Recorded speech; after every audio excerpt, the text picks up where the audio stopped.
Quero nesse momento saudar a todos os irmãos da Igreja Cristã Evangélica na Cremação e também nossos amigos e irmãos de outras igrejas. Sejam todos bem-vindos para ouvirem a Palavra de Deus. E a nossa lição nesse momento é a número 11 da Revista Cristã Evangélica, com o tema geral Tudo Entregarei.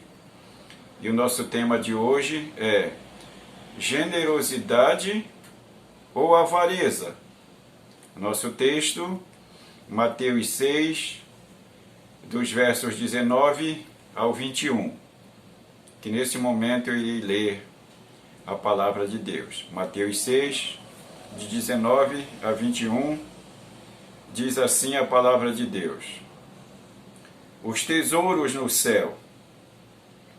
Não acumuleis para vós outros tesouros sobre a terra, onde a traça e a ferrugem corroem, e onde ladrões escavam e roubam. Mas ajuntai para vós outros tesouros no céu, onde a traça nem a ferrugem corrói, e onde ladrões não escavam nem roubam. Porque onde está o teu tesouro, aí também está o teu coração. Então, nosso tema de hoje: generosidade ou avareza? E a nossa ideia central, o nosso alvo, é que precisamos, como cristãos, saber discernir a importância de nosso papel na mordomia cristã e na contribuição para a obra de Deus. Dizem por aí que dinheiro é igual a poder, ou dinheiro é poder. Você concorda com isso? Isso é verdade? Como esse conceito é encarado pelo homem que não tem o poder de Deus, pelo crente fiel e pelo crente chamado de infiel, de acordo com a revista? Como esse tema, esse adágio é encarado? Em primeiro lugar, o que o dinheiro representa? Nós podemos ver aqui 4 coisas, ou 4 personagens envolvidos. O que o dinheiro representa para Deus? De acordo com 1 Crônicas 29, de 10 a 14, a Bíblia diz que pertence ao Senhor todas as coisas. E o salmista Davi louva a Deus e ele declara: Tua é, Senhor, a magnificência e o poder, a honra e a vitória, a majestade, porque Teu é tudo que há nos céus e na terra. Ainda no Salmo 24, verso 1, Davi diz que ao Senhor pertence a terra e toda a sua plenitude. Então, o dinheiro representa para Deus aquilo que Deus tem o controle. A Bíblia diz que o próprio Deus, o nosso Deus, Ele é o dono do ouro e da prata. Para o homem que não teme a Deus, nós podemos ver aqui um episódio muito conhecido da igreja, dos irmãos, e talvez por você que nos assiste nesse momento, que se encontra em 1 Reis, capítulo 21, e os versos de 1 a 4. É a situação ali da vinha de Nabote, que o Acabe quer comprá-la. Nabote diz que é herança de seus parentes, de seu pai, e por isso não a vende por preço nenhum, porque aquela vinha significa muito para Nabote. O rei Acabe fica entristecido, volta-se, ele vai ao palácio, e ali não fica à vontade para comer, para se alimentar, para conversar. E a sua esposa, a rainha Jezabel, conhecida como uma mulher má e uma mulher idólatra, que não temia a Deus. E Acabe conta a situação e Jezabel diz, mas tu és rei. E aí Jezabel diz, deixa comigo. E ela arma todo um cenário real de falsas testemunhas e de falsos acusadores, e incrimina Nabote. Nabote é morto de maneira injusta e a vinha fica de graça para o rei Acabe. Então, para o homem que não teme a Deus, não interessam as consequências de conseguir o dinheiro ou o que ele quer. O que interessa é ele ter, não interessa a maneira como vai obter. Infelizmente, essa é uma barca errada, é uma maneira errada, e muitos, infelizmente, para nossa tristeza, até conhecidos, embarcam nessa estrutura falsa e errada. Para o crente infiel, o que significa o dinheiro? O que o dinheiro representa? Pode ser uma tragédia. Foi o caso de Ananias e Safira.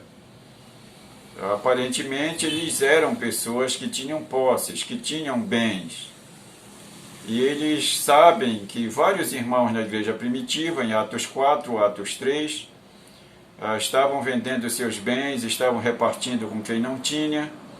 E entre esses, um grande exemplo foi Barnabé, que era dono de uma propriedade, e ele vendeu e deu a toda a igreja e aos pobres. E Ananias e Safira, parece-me que com inveja ou querendo fazer o mesmo, venderam, e eles deram só uma parte daquilo que venderam. O problema não está na parte que eles deram, porque o dinheiro era deles.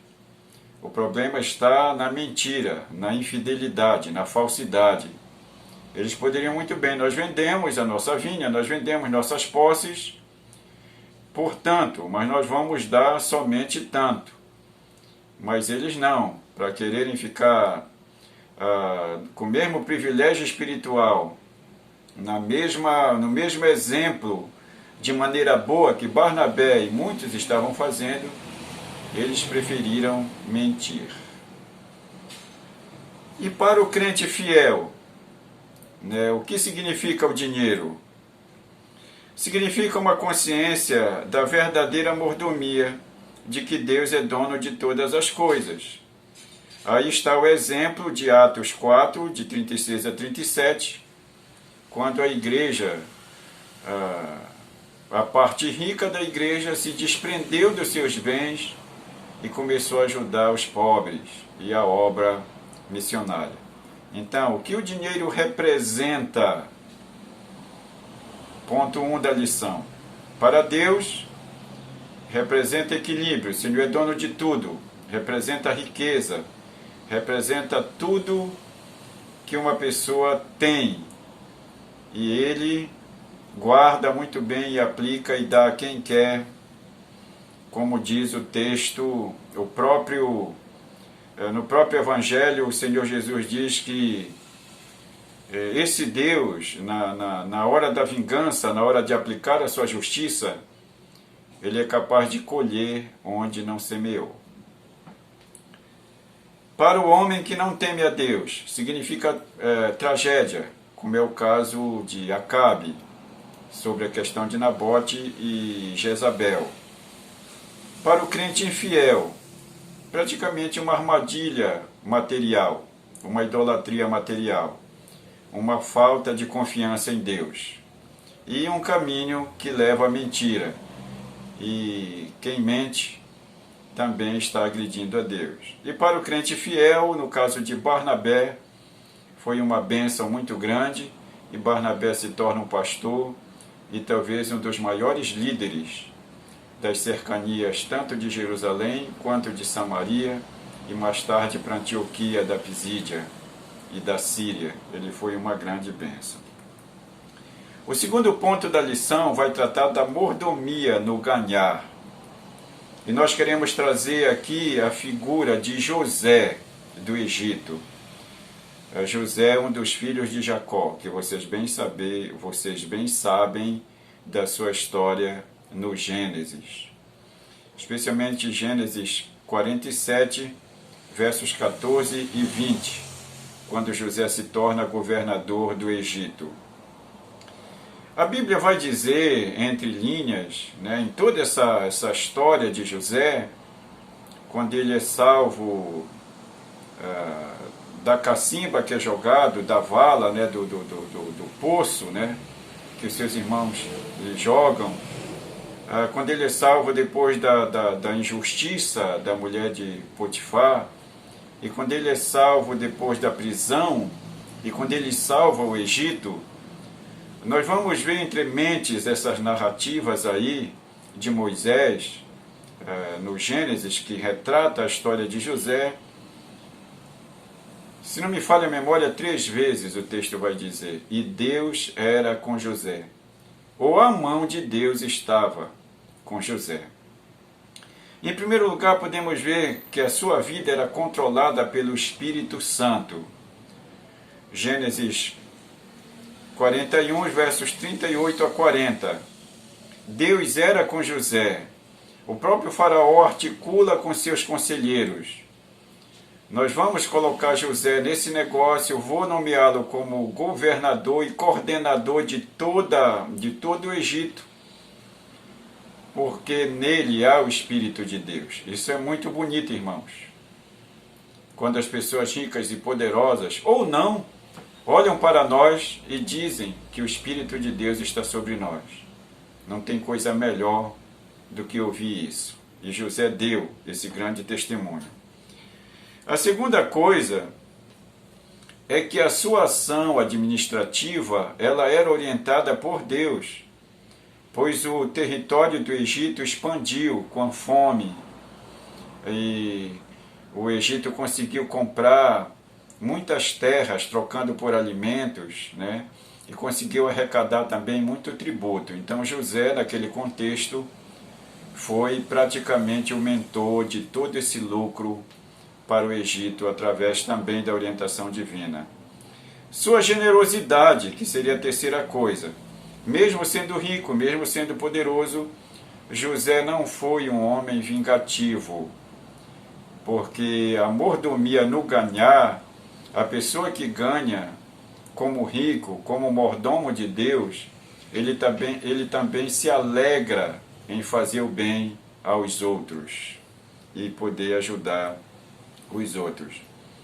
E a sua convicção, nós podemos ver que através da sua fidelidade a Deus e a sua mordomia no ganhar, ele consegue servir ao Egito, ao mundo e também à sua família. Então isso é muito interessante.